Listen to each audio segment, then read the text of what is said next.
It's Sunday afternoon basketball here at Simon Scott Assembly Hall as we get ready for an in-state battle between the Indiana Hoosiers and Valparaiso Crusaders. Welcome, everyone. I'm Ben Wittenstein, and alongside me is Jordan Burrows. The third member of our team, Julia Briano, will be joining us in just a second. But first, Jordan. And Indiana wins the tip, and it goes into the hands of the junior Tyra Buss, an Naismith Award watch list player, one of the best 50 players in the country, and it starts out. Alexis Gassian hits the short mid-range, too, and we're off and running here. Job with the ball, Donchetz. Newly checked into the game, the junior from Minnesota. Nice behind-the-back move from Schaub. Morrison lines up a three, a bit too short. And a fight for the rebound. Cahill and Donchetz collided. Cahill comes up with it, long lead pass. Buss now down low, and that layup is good from Taishi Towner. And that transition offense, Jordan, is really the bread and butter of this Indiana team. That's it. The stage is set for the final exhibition game for the Indiana Hoosiers tonight as they welcome the Bellarmine Knights into the newly renovated Simon Scott Assembly Hall. Hello, everyone, and welcome to the broadcast here on BTN+. I'm Ben Wittenstein, and next to me is Max Bielfeldt. The third member of our team, Carly Murata, will be joining us in just a second. But first, Indiana and Bellarmine are both playing their second exhibition game of the season tonight. Max, you've been through quite a few of those in your lifetime. Take us through kind of what Coach Crean for Indiana and Coach Dan. 10 to shoot. Johnson down low to Bryant. Facing up Taylor. See if he can overpower him here, and he loses possession of it, and it ends up in the hands of Troutman. To Thomas Jenkins. Bryant wondering where that double is going to come from. In transition, blocked away by Josh Newkirk. He is feeling the hops tonight. OG comes in with the right-handed dunk. Crowd loves that. This place is getting electric right now. Assembly Hall, unbelievable. Defense leads to offense. This can be an electric team when they want to be, and Josh Newkirk shows it on the defensive end, and OG Anunoby shows it on the offensive end, and here's a steal from Curtis Jones. Lobs it to Bryant, and he puts it in. It's a gorgeous Sunday afternoon here at Bill Armstrong Stadium in Bloomington, Indiana, as we get set to watch the number 3 team in the country, Indiana Hoosiers, take on the Northwestern Wildcats here on BTN+. Hello, everyone. I'm Ben Wittenstein, and alongside me is Andy Witry, and we'll be joined by the third member of our team, Nicole Christine, in just a moment. But first, Andy, both of these teams are taking very different paths going into this game. Give us kind of a look at the contrast between those two teams. It's going to go back to Ballard.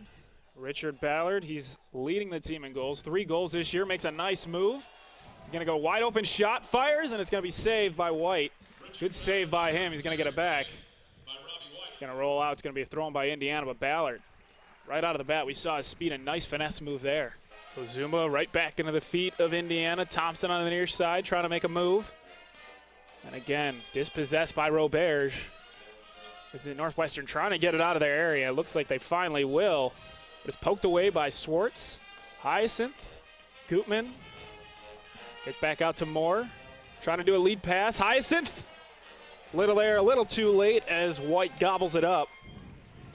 So there's Indiana being a little bit more patient. We saw them firing away in the first half, but here they're passing it a bit more, trying to get a shot inside of the box.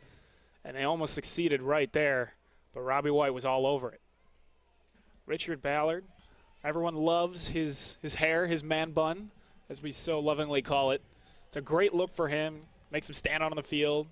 Helps us identify him as broadcasters, but I know the fans love it. It's a great look, the man bun. It's a new look for him this season, and he's having his best start ever in his 5 falls here in Bloomington. As we mentioned, the leading point scorer this season for the Hoosiers, 3 goals, 2 assists. And I wouldn't say it's a direct correlation, but it doesn't hurt to have a good look while you're performing well on the field. Roberge with the cross inside, deflected away by Indiana, and here's Ballard, man bun and all, coming up the left side. Dearth is right there to stop it. Loses it, gets it back. Gets it into Wedderburn. Wedderburn trying to make a move, shoots with the left foot, deflected by White. The header from Thomas can't find its mark either. But another opportunity for Indiana. Wedderburn around midfield. Send it to the near side, Gutman. Gutman to 5s, pushing the ball inside Northwestern territory. Centers it, and the shot by Thompson off to the left.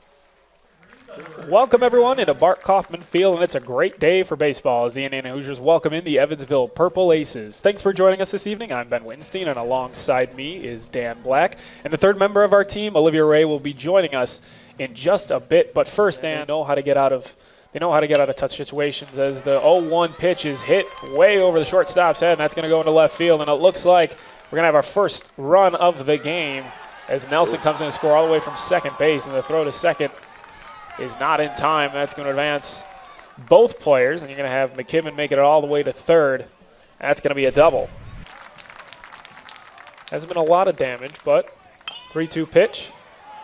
Swung and hit. It's going to be a slow bouncer, and he's not going to get him out at first, and then Evansville is going to score 2 runs as it was mishandled by Scott Bradley. Pasteur had to nab it out of the grass. Made a good throw, but Bradley just couldn't come up with it. That's going to score 2 more runs for the Purple Aces. Bunting always seems, a lot of people feel like it's one of the easiest things to do, but it's really not. It's very difficult. And he's going to decide to swing, and Christian's going to smack it to left field. And it looks like Evansville's going to try to score. They're going to at least score 1. Williams coming around third, going to the plate, and there's going to be no play made. Slides in safely. And just like that, from what we thought was going to end up in a bunt, Christian knocks in 2, ends up at second. And just like that, 2 more runs scored. Evansville going to be up 7-0. Pop out and a strikeout for him. And the 1-1 on the way. That's hit right field. Looks like it can go, and that one's gone. Home run, Trey Hare.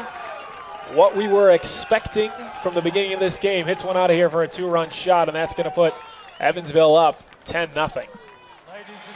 You are looking live at the newly renovated Simon Scott Assembly Hall as we gear up for this year's Hoosier Hysteria. Welcome back to the broadcast, everyone, here on BTN+. I'm Ben Wittenstein. Alongside me is Eddie Coten. We'll be joined by the third member of our team, Olivia Ray, in just a moment. But first, Eddie, we're looking all around. When bragging rights are on the line, those are usually more important than anything else, any other trophy that you can get. It's 7-7 right now, all tied up. Bryant gets it and gets the lead. Now it's 9-8. This is the money ball there. Tyra catches back up to him, 9-9, 10-9. She's feeling it from downtown, 11-9. And she misses the last one there.